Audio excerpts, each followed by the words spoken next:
nos toca hablar del COVID, porque van 5 millones de muertes a raíz de esta enfermedad. Un número enorme, sobre todo si tenemos en cuenta que estamos hablando de vidas humanas. Pero comparado con lo que fue la peste negra, pandemia que en 1400 mató a 50 millones de personas, o lo que fue la fiebre española, que mató a más de 20 millones de personas a principios del siglo pasado, nos demuestra que la ciencia y sus avances han logrado hasta cierto punto controlar la enfermedad. Tenemos vacunas, tenemos tratamientos que parecen dar resultados, tenemos medicinas como el ibuprofeno o la cortisona que están probando su eficacia, algunas otras más polémicas como la ivermectina, pero que en la práctica y según las estadísticas parece dar muy buenos resultados también. Entonces, ¿qué es lo que está pasando? Que con el avance de la ciencia todavía no logramos, aunque está controlada la enfermedad hasta cierto punto, pero no logramos vencer al COVID-19. Vamos a verlo en el siguiente reportaje. Una de las pandemias más devastadoras en la historia fue la peste negra. Su peor brote ocurrió entre 1346 y 1353 en Europa, matando a 50 millones de personas. Las ciudades fueron prácticamente diezmadas. La capital del Renacimiento iba a ser Siena, un pueblo maravilloso que la mitad de su población se perdió y entonces se fue la capital hacia Florencia. La muerte negra, como también se la conoce, llegó a Italia cuando comerciantes musulmanes y chinos atracaron con sus barcos en el puerto de Venecia. A bordo traían especies, seda y miles de polizontes, ratas negras cuyas diminutas pulgas transmitieron la enfermedad a los humanos. La peste podía transmitirse de hombre a hombre mediante gotas de saliva, aire infectado y en una forma doblemente más grave porque afectaba rápidamente el pulmón. La peste negra no distinguió entre pobres y ricos. Sus primeros síntomas aparecían a los 15 días del contagio: inflamación de las ingles, axilas, cuello u ojos, seguido de fiebres altas y supuraciones con necrosis. El cuerpo sufre transformaciones horribles y repugnantes, y desde el momento en que contraes la peste bubónica hasta la muerte, a veces solo hay algunos días. Cuando la peste negra alcanzó su apogeo, se la combatió aislando las ciudades, puertos y barcos por 40 días, y se implementó la incineración de los fallecidos. Con ello debilitaron los contagios. Fue a mediados del siglo XIV y arrasó con 60% de toda la población europea. Tuvo que pasar hasta 5 siglos para descubrir su origen animal. Fue el bacteriólogo franco-suizo Alexandre Yersin quien en 1894 reveló que era provocada por una bacteria de las pulgas de las ratas, bautizada como Yersinia pestis. 2 años después, el ruso Valdemar Havkin logró producir una vacuna. A lo largo de la historia se estima que esta bacteria mató a más de 200 millones de personas.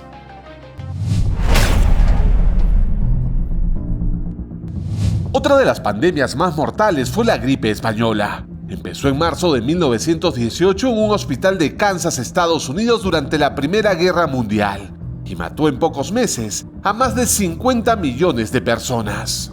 Comenzó en Norteamérica, se fue a España y la segunda ola vino de España, pero en todos los países hubo una segunda ola.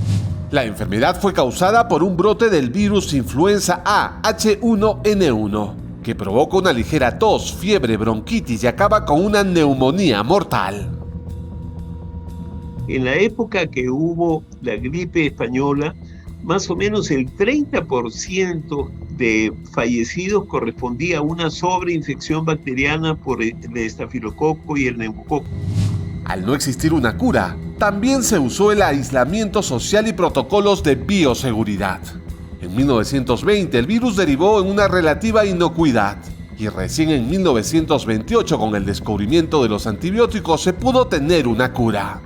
Hace pocos años se reveló su secuencia genética que provoca una reacción excesiva del sistema inmunitario, muy similar al SARS-CoV-2.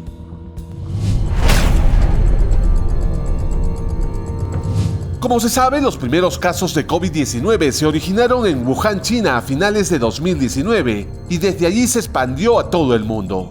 Hasta el momento, 220 millones de personas se han contagiado y casi 5 millones han muerto. Pero, ¿dónde se originó este virus? Ahora nos aparece una pandemia que comienza de unos reservorios que son los murciélagos, pasan a los animales y comemos esos animales y después nos contagiamos. Existen distintos tipos de coronavirus. El primero, conocido como SARS, apareció en 2003 en China. Luego el MERS, identificado en 2009 en algunos países árabes con una mortalidad del 30% de los casos. Y el SARS-CoV-2, cuya letalidad varía de acuerdo al país. 9,3% en el Perú, 8,9% en México o 4,7% en China. Cuando aparece esto, en 15 días el mundo ya tenía todo el genoma del virus identificado, es decir, ya teníamos la huella digital del bandido, o sea, ya sabíamos quién era. Y eso hizo de que rápidamente se hicieran todas las vacunas, etcétera, que se fueron programando. Existen 4 tipos de vacunas. La primera a partir del virus inactivado o atenuado del SARS-CoV-2 como Sinopharm. Otra usa fragmentos inocuos de proteínas que imitan el virus como Novavax y Sanofi. El tercer tipo usa vectores virales genéticamente modificados como AstraZeneca. Y el cuarto, con modificaciones del ARN y ADN, inyecta parte del código genético del virus como Pfizer y Moderna. Todas generan una respuesta inmunitaria segura. Toda la población tiene que entender que debemos vacunarnos todos, porque si no, no paramos. Vamos a tener una economía mala, nos vamos a seguir empobreciendo, vamos a llenar los hospitales, el personal de salud está agotado y siguen apareciendo variantes porque no nos vacunamos. Las variantes que más preocupan al mundo científico son la alfa del Reino Unido, beta de Sudáfrica, la gamma de Brasil y la delta en la India. Todas han sufrido mutaciones que las hacen más resistentes a los tratamientos, más contagiosas y mortales. Razón por la que algunos países piensan inocular una tercera dosis de vacunas.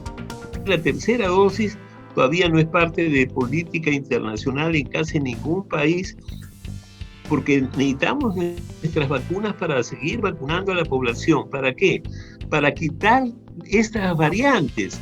Fíjate, en Estados Unidos y en Israel, resulta que la variante Delta ha hecho de que la vacuna que antes era 93% de protección, después de 6 meses solamente tiene 60% de protección. A finales de abril, Israel había inmunizado al 60% de su población con la pauta completa de Pfizer-BioNTech, poco más de 9,5 millones de personas. Además, había levantado las restricciones, incluso el uso de mascarillas. Sin embargo, la variante Delta golpeó con fuerza a los no vacunados. Pero Israel tiene un problema religioso. El 35% de ellos son judíos ortodoxos que están contra de la vacunación. ¿Y qué está pasando? Que la Delta se le ha metido por todos lados y la vacuna ha perdido eficacia. Hoy Israel es el único país del mundo que ha inmunizado con la tercera dosis a la cuarta parte de sus habitantes, sobre todo a los mayores de 50 años. A pesar de ello, tiene una media de 10.000 casos positivos de COVID-19 por día.